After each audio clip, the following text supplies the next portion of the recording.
Teachers from hello के तीसरे episode में हम दावन के बचपन का सीन देखते हैं जहाँ वो प्लेग्राउंड में होता है। फिर वो घर आता है जहाँ वो कुछ देखकर चौंक जाता है और हम देखते हैं कि वहाँ पे उसकी माँ की लाश होती है। फिर वो देखता है कि खूनी भी वहीं पे छुपा हुआ है। फिर सीन प्रेजेंट में आ जाता है जहाँ बीटना के चाकू मारने के बाद उसकी मौत हो चुकी थी। फिर बीटना उसे भी गहने का स्टैंप लगाने वाली थी। तभी वहाँ का माहौल बदल जाता है। जो देख बीटना घबरा जाती है और चाकू को गायब कर देती है। तभी वहाँ पे बेल आ जाता है और बीटना से कहता है तुमने फिर से एक बेकसूर को मार दिया, इसलिए वो फिर से जिंदा हो जाएगा और तुम्हें सजा मिलेगी। और वो सजा देता है कि अब तुम्हें 1 साल के अंदर 20 लोगों को हेल में पहुंचाना होगा, नहीं तो मैं तुम्हें मार दूंगा। और वहां से चला जाता है।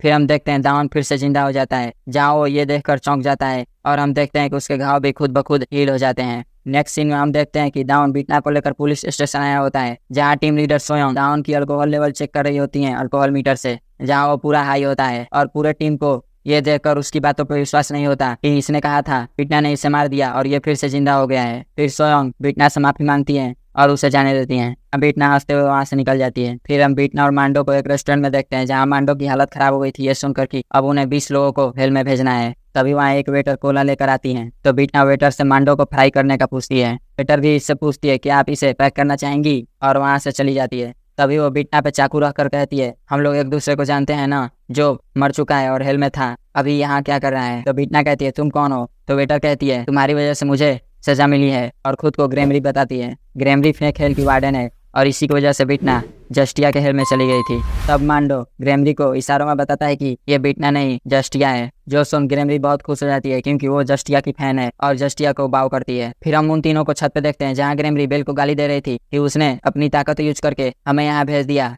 फिर ग्रेमरी कहती है मेरी गलती की वजह से आपको भी सजा मिली और आप यहाँ आए। फिर मांडो वहाँ से घर चला जाता है। फिर ग्रेमरी बीटना को सजेशन देती है कि आप दावन के साथ कुछ ऐसा करें कि उसका मुंह हमेशा के लिए बंद हो जाए। फिर हम ग्यूते को देखते हैं जिसके पास हवांग चान रीडेवलपमेंट प्लान रोकने के लिए पिटीशन आया होता है जिसमें बीटना का भी नाम होता है और उसका सिग्नेचर भी। तभी वहाँ असेंबलीमैन जंग भी आ जाते हैं और वो भी हवांग चान रीडेवलपमेंट प्लान का पूछते हैं। तो ग्यूते बताता है कि वो सबको मना लेगा लेकिन एक विला का ऑनर नहीं मान रहा है। मैं सारे किराएदारों को भी मना लूंगा लेकिन एक को नहीं मना सकता। तो असेंबलीमैन जंग इसका रीजन पूछते हैं तो ग्यूते बताता है वो एक और कोई नहीं बल्कि बीटना है। फिर हम दावन को डॉक्टर के साथ देखते हैं जहाँ उसने अपनी ब्रेन की स्कैनिंग कराई होती है कि उसमें कुछ गड़बड़ी तो नहीं है। जहाँ डॉक्टर कहती हैं कि तुम बिल्कुल ठीक हो और तुम बहुत हेल्दी भी हो सकता है तुम्हें वो सब फील हुआ हो क्योंकि तुम उस वक्त नशे में थे। लेकिन दावन की बार बार रिक्वेस्ट करने पे वो उसे डिलूजन डिसऑर्डर का रिपोर्ट दे देती हैं जिसे लेकर वो नीचे आता है जहाँ बीटना उसके पास आती है। फिर हम उन दोनों को एक खाली जगह पे देखते हैं जहाँ बीटना दावन से कहती है मैं सिर्फ एक बार बोलूंगी ध्यान से सुनना। और वो उसे बता देती है कि वो एक डेमन है और उसने बीटना की बॉडी प्रोसेस की है जो 3 महीने पहले मर चुकी है। जहाँ दावन उसकी बातों पर विश्वास नहीं करता है। फिर वो अपने आंखों की कलर चेंज करती है और जादू से अपना चाकू भी लाकर उसे दिखा देती है। फिर वहां से चली जाती है। फिर हम एक फैमिली को देखते हैं जहाँ जेयंग कार ड्राइव कर रही होती हैं जहाँ उनके पति बैक सीट पे ड्रंक होते हैं और सो रहे होते हैं। फिर वो अपने बेटे जियो से बातें करने लगती हैं और सनरूफ को ओपन करती हैं। तभी वो सामने कुछ देखती हैं और कार को टर्न करती हैं जिसकी वजह से कार नदी में गिर जाती है जहाँ उनकी कार पानी में डूबने लगती है। तब जैसे तैसे करके जेयंग और जियो कार की सनरूफ से बाहर आते हैं। फिर वो दोनों पानी में तैरकर नदी से बाहर आते हैं। फिर जेयंग अपने पति के लिए पानी में वापस जाती है लेकिन हम देखते हैं कि उनके पति की सीट बेल्ट नहीं खुल रही होती है और वो कार से बाहर नहीं आ पाते और वहाँ पे मर जाते हैं। फिर हम उनके फ्यूनरल का सीन देखते हैं जहाँ जियो की दादी जेयंग पे बहुत गुस्सा हो रही थी और कह रही थी तुमने मेरे बेटे को मार दिया और वो जियो को अपने साथ ले जाने की बात करती हैं। तो जेयंग इसके लिए उन्हें मना कर देती है। फिर हम बीटना को कोर्ट में देखते हैं जहाँ जेयंग ने जियो की दादी पे केस कर दिया होता है कि उन्होंने जियो को स्कूल से ले जाकर अपने घर रख लिया है और लौटा नहीं रही है। तभी कोर्ट में दावन भी आ जाता है। तो जियो की दादी कहती है मैंने अपने पोते को ले जाकर क्या गलती कर दी और इसलिए तुम लोग मुझे क्रिमिनल बना रहे हो। लेकिन दादी किसी की नहीं सुनती और पूरे कोर्ट में सारे लोगों को सुनाने लगती हैं। तो बीटना उन्हें कोर्ट से बाहर ले जाने का ऑर्डर देती है जहाँ वो कोर्ट से बाहर जाते हुए जेयंग से कहती हैं तुमने मेरे बेटे को मारकर उसका इंश्योरेंस मनी ले लिया और तुम्हारे पहले पति का भी यही हुआ था। जो सुन बीटना को ये केस थोड़ा इंटरेस्टिंग लगता है। फिर हम बीटना को ऑफिस में देखते हैं तभी उसे दावन कॉल करता है लेकिन वो इग्नोर कर देती है और वो जेयंग से मिलने का सोचती है ताकि कोई इन्फॉर्मेशन बाहर आ सके। तब वो कोर्ट से बाहर आती है और देखती है कि दावन स्पीकर से अनाउंस कर रहा होता है उसके मिलने के लिए। तब वो दावन के पास जाती है और कहती है तुम ये सब क्यों कर रहे हो, क्या तुम मुझसे डर नहीं रहे हो। फिर हम जेयंग को स्कूल में देखते हैं जहाँ वो बच्चों को पढ़ा रही होती है। तभी वो देखते हैं कि बीटना उनसे मिलने आई है। फिर हम बीटना और जेयंग को देखते हैं जो चलते हुए बातें कर रही होती हैं जहाँ जेयंग बीटना से कहती है आपने मेरी सास को देखा ही है, उन्हें जितना गुस्सा आता है वो उतनी डरावनी हो जाती है। तो बीटना कहती है तो ऐसी औरत के पास अपना बच्चा क्यों दे रखा है। तो जेयंग कहती है मैंने दे रखा है क्योंकि मैं चाहती हूँ वो अपने पोते से प्रॉपर गुड बाय कर सके। फिर हम उन्हें बैठे हुए देखते हैं जहाँ जेयंग बीटना को बता रही होती है कि जीहू 1 साल पहले मेरे क्लास में था और उसी टाइम मैं उसके पापा से मिली थी और हम दोनों को प्यार हो गया। फिर वो बीटना को बताती है मेरी जो सास है उन्होंने मेरे पति को छोड़ दिया था जब वो 5 साल के थे और अभी कुछ दिनों पहले वो आ गई और पैसों की मांग कर रही है हैं। फिर बीटना वहाँ से निकल जाती है। तभी वो देखती है दावन वहाँ भी उसका वेट कर रहा होता है। तब बीटना को गुस्सा आ जाता है और वो दावन का गर्दन दबाने लगती है और कहती है तुम एक बार मर चुके हो तो तुम्हें डर नहीं लगता, लेकिन मैं अब इतना ज्यादा बर्दाश्त नहीं कर सकती। लेकिन दावन हंसने लगता है और कहता है मुझे पता चल गया है कि तुम मुझे मार नहीं सकती हो। फिर वो दोनों वहाँ से बीटना की कार में निकल जाते हैं और बीटना दावन के साथ अपने घर आ जाती है, जहाँ दावन उससे जियो की दादी से मिलने का टाइम पूछता है ताकि वो भी इसके साथ जा सके। और वो ये भी कहता है कि वो इसका पीछा यहाँ वहाँ कर रहा है क्योंकि उसे पता करना है कि उसने इसे क्यों मारा था। फिर हम नेक्स्ट डे सुबह सुबह का सीन देखते हैं। अब बीटना घर से निकलती है लेकिन वहाँ भी